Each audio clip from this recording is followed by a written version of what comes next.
It is said that there was a gentleman named Fu in Guangdong who gave birth to a son named Fu Lian when he was 60 years old. He looks very smart, but he is a born eunuch. At the age of 17, his genitals are as big as a silkworm. People near and far know it, so no one marry their daughter to him. Mr. Fu thought that his heir was extinct, so he was worried day and night, and there was nothing he could do. Fu Lian followed his family's tutor in his studies. One day, when the tutor left, a street performer with monkeys arrived. Fu Lian went out to watch the performance, which caused him to miss his studies for that day. Sensing the tutor's imminent return and fearing punishment, he decided to skip school and ran away. Fueled by frustration, Fu Lian ran several miles away from home. There, he saw a young woman dressed in white, accompanied by a maid, walking ahead of him. When the woman turned around, Fu Lian saw her incomparable beauty. She took graceful, slow steps, so he hastened his pace and caught up with her.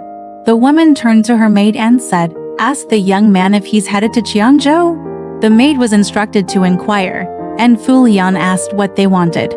The woman said, "If you're going to Qiangzhou, there's a letter I trouble you to deliver to my home. My mother is there, and she can offer you some hospitality." Since Fu Lian didn't have a definite destination in mind, he thought that taking a boat trip to the sea for some fun might be a good idea, so he agreed to the woman's request. She gave the letter to the maid, who then handed it to Fu Lian. Fu Lian asked for her name and address, and the woman replied, "Surname Hua, residing in Qinnu village, about 3 to 4 miles north of the city." Once he reached the seaside, Fu Lian boarded a ship bound for Qiangzhou. Following the path indicated by the woman, Fu Lian arrived in the northern suburbs of the city. The sun had already set. Inquiring about Qinnu village, he found that no one knew of it. He continued northward for another 4 or 5 miles. The sky was now adorned with stars, and the moon hung on the horizon. Before him lay a desolate slope covered in wild grass, with not a single person walking and no signs of any homes. At this point, he was both scared and conflicted. Suddenly, he noticed a grave by the roadside and thought about sitting there for the night. However, fearing the presence of tigers and wolves, he climbed up a tree next to the grave to spend the night. Perched on a tree branch, he could only hear the sound of the wind rustling and grasshoppers chirping mournfully. He felt restless and anxious, deeply regretting his decision. While Fu Lian was up in the tree, he suddenly heard what sounded like voices below. He lowered his head and saw a courtyard clearly illuminated just beneath him. A beautiful woman was sitting on a stone, with 2 maids holding lanterns on either side. Glancing left and right, the woman said, "On this moonlit night, let's brew a cup of tea from Hua Gu's tea cake and enjoy the moon." Fu Lian, up in the tree, thought to himself, "These must be ghosts." His hair stood on end, and he dared not breathe loudly. Suddenly, one of the maids said, "There's someone in the tree."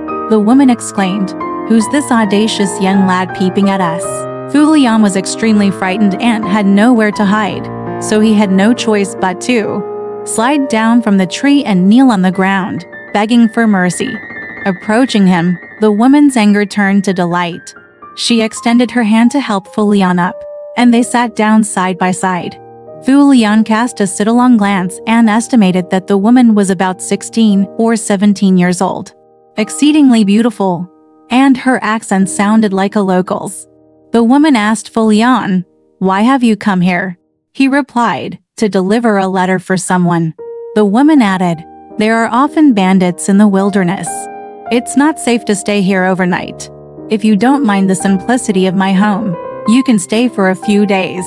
She then invited Fu Lian inside. Inside the house, there was only one bed. The woman had her maids lay the blankets on it. Feeling embarrassed by his condition, Fu Lian wanted to sleep on the floor. However, the woman smiled and said, "As our esteemed guest, how can I, Yuan Long, allow you to sleep on the floor?" With no other option, Fu Lian had to share the bed with her. Yet, he felt anxious and uncomfortable, afraid to move at all. Not long after, the woman reached out and touched Fu Lian's thigh, gently pinching it. Fu Sheng pretended to be asleep, as if he didn't feel it. After a while, The woman got into Fu Sheng's quilt tube and shook him with her hands. Fu Sheng remained motionless.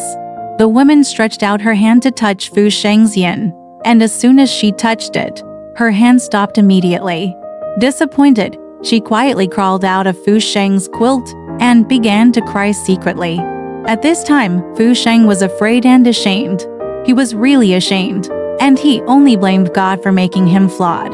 The woman got up and instructed her maid to light the lamp. The maid noticed tears on her mistress's face and anxiously inquired what had happened. Shaking her head, the woman said, "Alas, my fate is unfortunate." The maid stood by the bed, gazing at her mistress's face, waiting for her orders.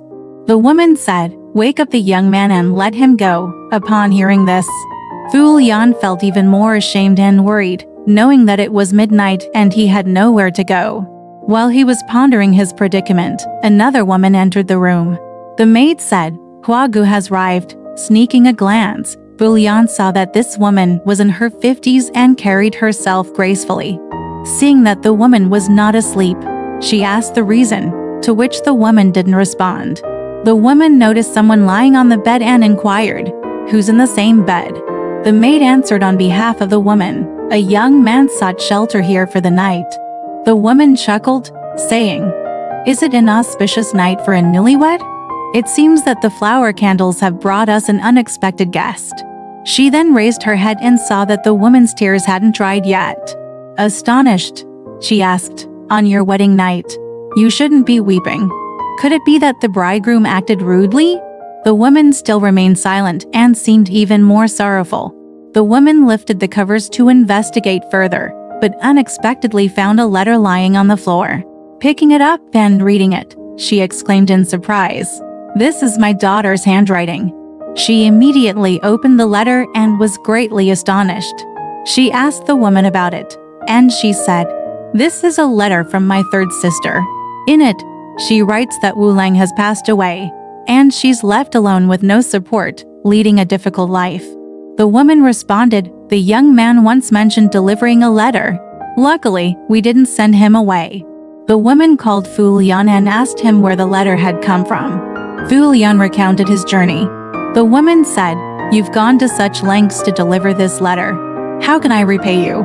She looked at Fu Lian and continued with a smile, "How did you offend Hua Gu?"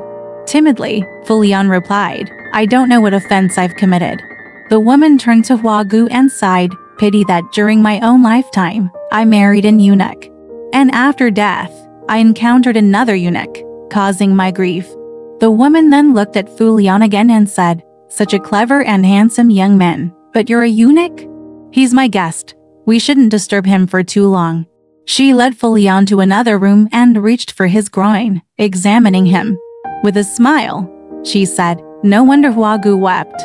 Thankfully, there's still a root, and there's a way to remedy it." She lit a lamp and rummaged through cupboards, eventually finding a black pill. She told Fu Lian to take it, quietly advising him not to move, before leaving the room and locking the door behind her. Fu Lian was left alone in the room, wondering what kind of illness the pill was meant to cure. As dawn approached, he finally woke up from a deep sleep, feeling a surge of warmth radiating towards his groin. It was as if something was hanging down there. When he touched it, he realized that he had become a complete man. Overwhelmed with astonishment and joy, he felt as if he had suddenly been elevated to the rank of a duke. The next morning, just as the window panes were becoming clear, the woman entered the room with a sesame cake for Fu Lian to eat. She instructed him to sit patiently. After locking the door from the outside, she said to Hua Gu, "Fu Lang has done us a favor by delivering the letter. I'll have San Lang come to thank him and become sworn siblings with him. We'll keep him hidden for a few days to prevent any resentment from rising." With that, she left the room. Confined within the room, Fu Lian paced around, feeling bored. Occasionally, he peered through the crack in the door like a caged bird. When he saw Hua Gu in the courtyard, he wanted to call her over to discuss his transformation. Yet he felt embarrassed and hesitant to speak. In the evening, the woman returned with her daughter. Unlocking the door, she said, "Is the gentleman feeling suffocated? San Lang, come and express your gratitude to Fu Lang." San Lang hesitated before walking over and performing a greeting to Fu Lian. The woman asked Fu Lian and San Lang to address each other as siblings. Hua Gu added with a smile, calling each other siblings works too. With that, she brought out wine, and they all sat down to drink together.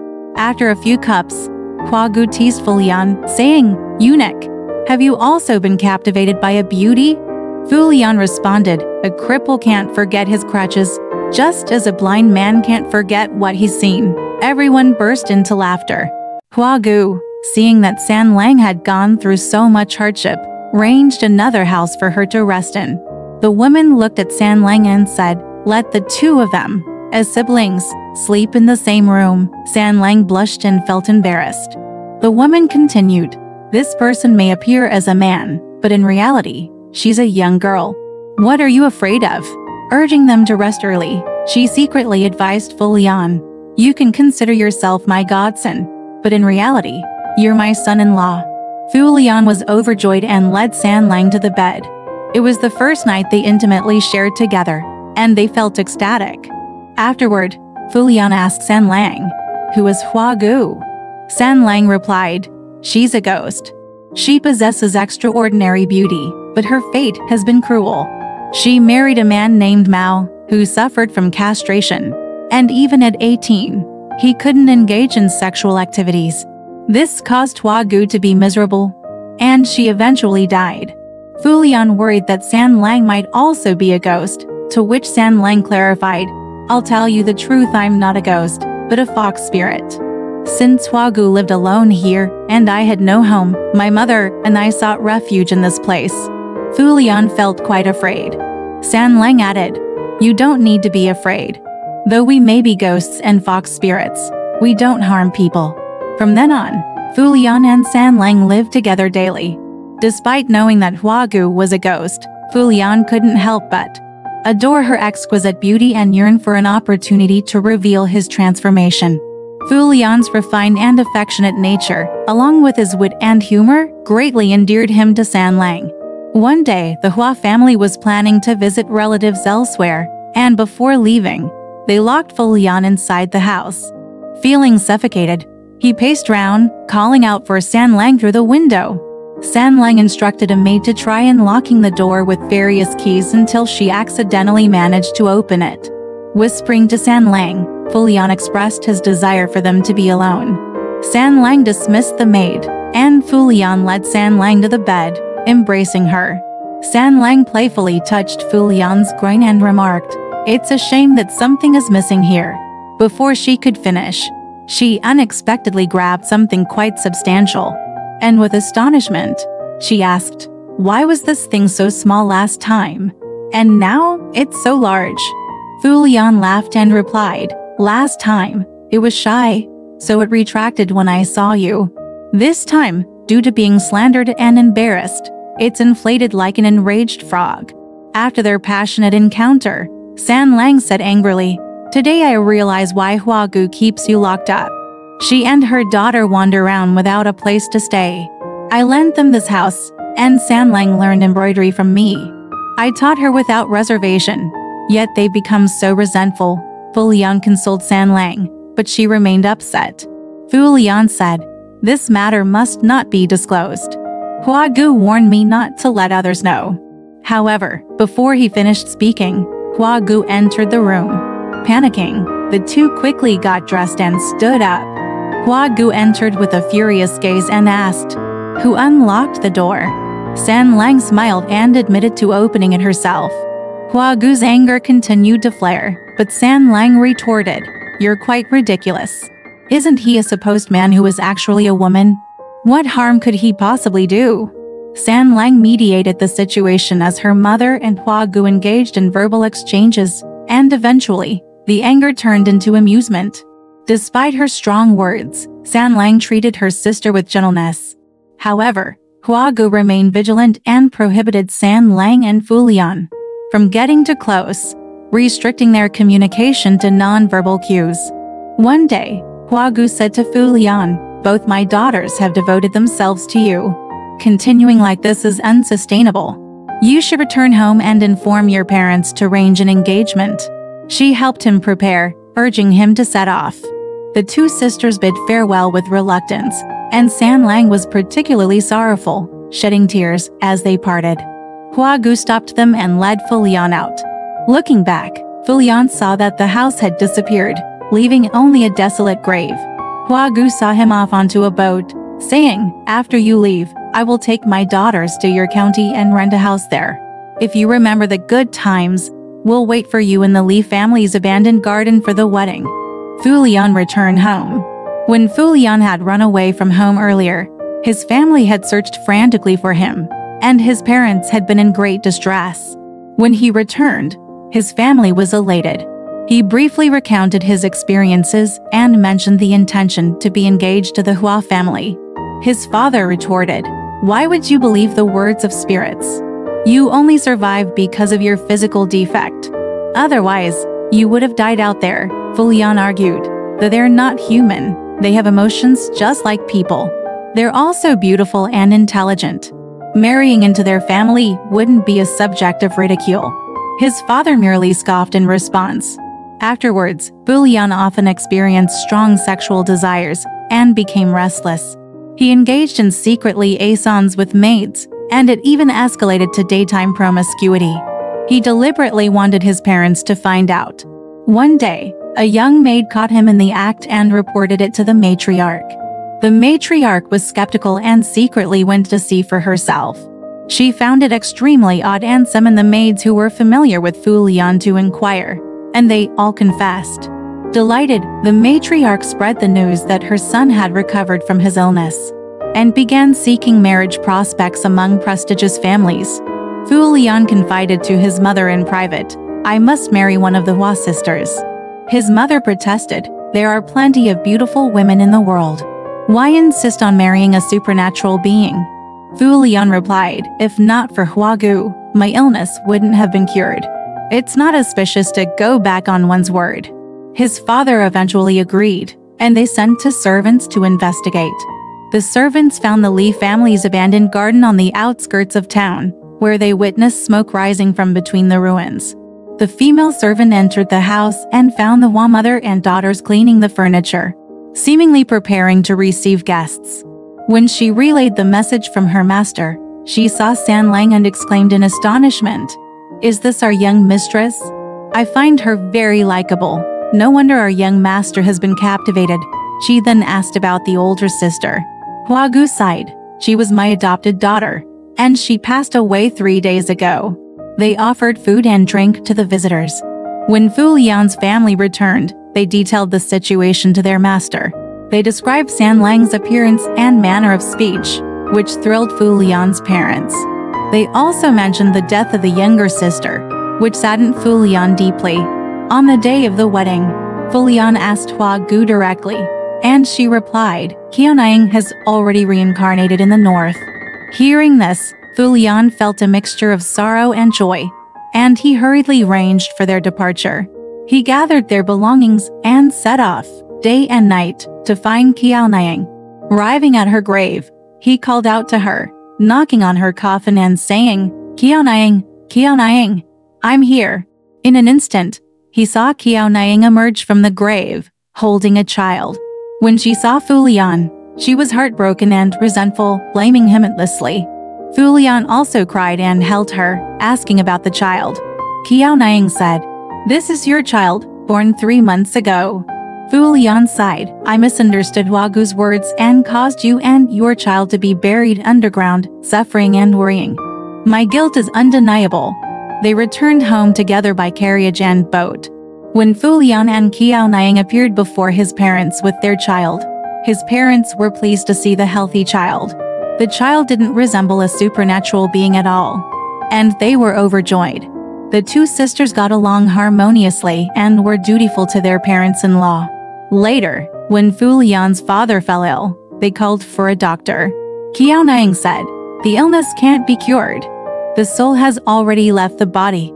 After helping with the funeral preparations, Fu Lian's father passed away. As Fu Lian's son grew up, he resembled his father, but was even more intelligent, achieving the rank of Shukai at the age of 14. Sichuan Gaoheng had heard about this story during his time in Guangdong, but had forgotten the details, and the subsequent events remained unknown to him. Alright, this story has come to an end. If you liked it, please give it a thumbs up. Thank you.